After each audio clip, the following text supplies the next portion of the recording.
탄핵안 가결로 정치적 불확실성은 어느 정도 해소됐지만 국가 경제를 둘러싼 위기감은 점점 커지고 있습니다. 내수 부진의 수출 둔화, 저성장까지 온갖 악재와 싸우는 와중에 탄핵 후폭풍까지 수습해야 합니다. 강은나래 기자입니다. 2004년 노무현 전 대통령, 2016년 박근혜 전 대통령 탄핵 당시 내수는 직격탄을 맞았습니다. 그럼에도 경제 성장률이 큰 타격을 입지 않은 건 수출 덕분이었습니다.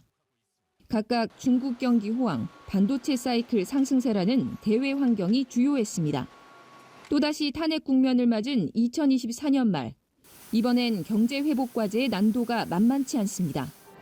지난 10월 생산과 소비, 투자 지표는 모두 감소했고 수출 증가율은 4개월 연속 둔화에 이미 비상입니다. 주요 무역 상대국인 중국 경기 침체에 더해 반도체 업황도 부진합니다. 투자은행들은 내년 한국 경제 성장률 전망치를 1%대 중반 수준으로 속속 낮추고 있습니다.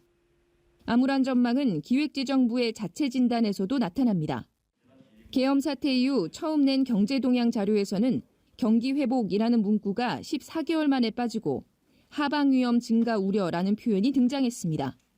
물가 안정세가 이어지고 있으나 대내외 불확실성 확대로 가계 기업 경제 심리 위축 등 하방 위험 증가 우려가 있습니다. 탄핵안 가결로 정치적 불확실성이 어느 정도 해소됐지만 내년 헌법재판소의 심판 결과가 나올 때까지 전국 혼란은 불가피한 상황. 트럼프 2기 출범을 한 달 앞두고 대응을 위한 골든타임을 놓칠 수 있다는 우려가 큽니다. That could impact Korea. It could have to do with troops in Korea. It could have to do with tariffs. It could have to do with the CHIPS Act. It could have to do with a whole bunch of things.